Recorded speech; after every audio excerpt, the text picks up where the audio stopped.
What does the size of your testicles truly indicate? It's a question many men wonder about, but seldom voice aloud. Does having bigger testicles mean you're more masculine? Does it reveal anything about your testosterone levels? And what about fertility? These are important questions, surrounded by numerous myths and false information. So today, we'll cut through confusion and get right to the facts. We'll explore what testicular size can, and just as importantly, cannot reveal about your health, based on medical research. By the end of this video, you will gain a clear, accurate understanding of this essential part of male anatomy. If you care about real, evidence-based men's health info, subscribe and tap the notification bell so you never miss a topic that could impact your life. Let's jump in. To grasp what testicular size means, we first must understand the two main roles that testicles serve. Think of each testicle as a highly specialized factory with two completely separate production lines, each with its own unique purpose. The first production line handles spermatogenesis. This is a complex process of producing sperm. It's the fertility function. This part of the factory is focused on one thing: ensuring species continuation. The second production line is responsible for hormone production.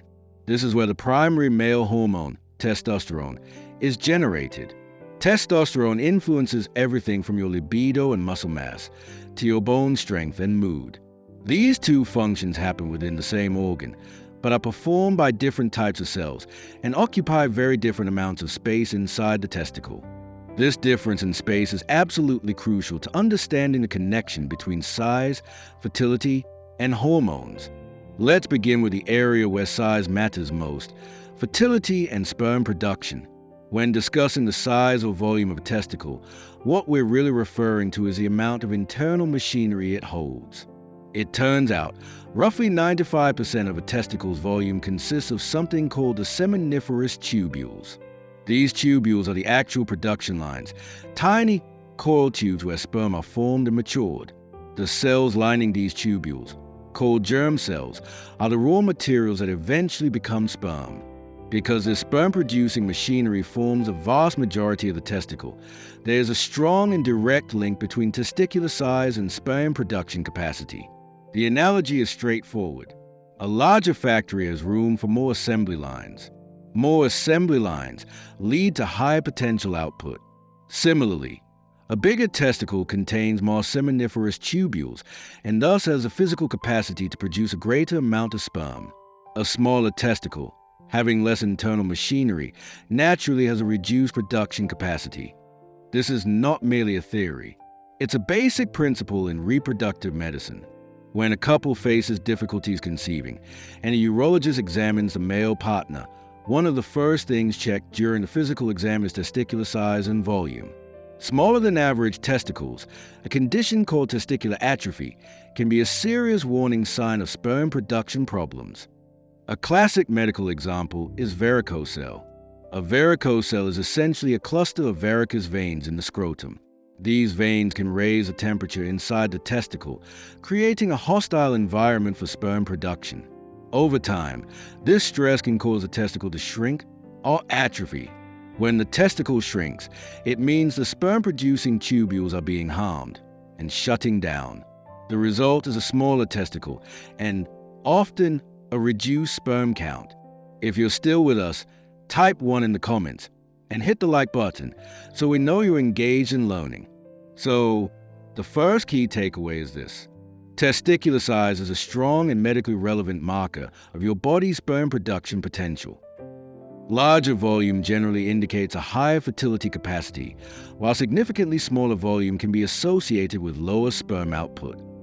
Now, let's move to the testicle's second role, testosterone production. This is where the most widespread myth exists, making it vital to separate truth from misconception. Many assume that if large testicles produce more sperm, they must also produce more testosterone. However, this is incorrect. The connection between size and testosterone is very weak, almost to the point of being unreliable. To understand why, let's return to our factory analogy. We established that 95% of the factory space is devoted to the sperm production lines. So, where exactly is testosterone produced? It's created by a specialized group of cells called Leydig cells. These cells are scattered within the small spaces between the sperm-producing tubules. Here's the crucial point. These testosterone-producing Leydig cells account for only about 5% of the total volume of the testicle. Because they occupy such a tiny fraction of the overall space, the size of the testicle reveals almost nothing about how many Leydig cells you have, or, more importantly, how efficiently they are functioning.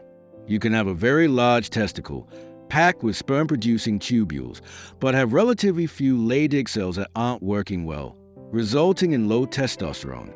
Conversely, a man might have smaller than average testicles, but if his limited Leydig cells are highly efficient superproducers, his testosterone levels can be perfectly normal, or even elevated.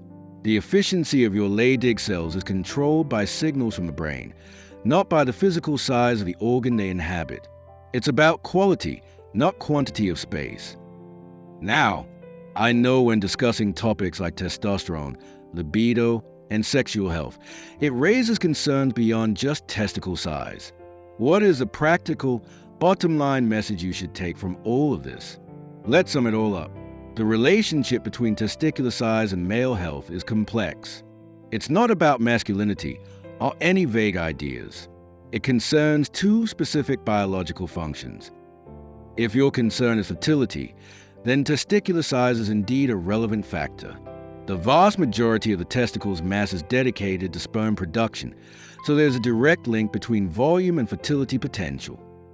If you and your partner are struggling to conceive, and you notice your testicles are small or have shrunk over time, this is a valid observation to discuss with your doctor.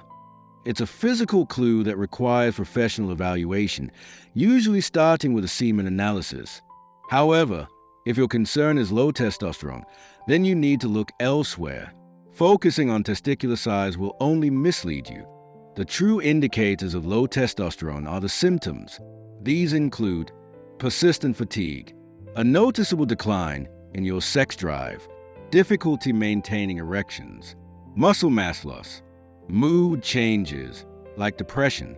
If you experience these symptoms, testicle size is irrelevant. The only way to be certain is to consult a doctor and get a simple blood test to measure your hormone levels. To wrap it all up, the size of your testicles tells a story, but you must know how to interpret it correctly. It's mainly a story about your fertility, not your testosterone. Larger size suggests a higher capacity for sperm production. Smaller size may indicate a lower capacity. But when it comes to testosterone, the story isn't written in size. It's written in how you feel, and ultimately confirmed by blood test. Don't rely on myths or visual guesswork to evaluate your health. If you have concerns, whether about fertility, hormones, or anything else, the most important step is to speak with a healthcare professional. They can provide accurate information, proper testing, and tailored advice for your situation. Your testicles tell a story, but you need to know how to read it. They speak volumes about your fertility, but very little about your testosterone. What part of this video gave you the biggest aha moment? Your comment inspires us to keep sharing practical health tips for men, so drop your thought below. If you're finding this video helpful, type 1. If not, type 0. We use your feedback to make future videos better for you. Don't forget to subscribe and tap the bell so you never miss vital info about your health. And if this video could help someone you care about, share it with them. We're here to help you understand your body without judgment and with science on your side.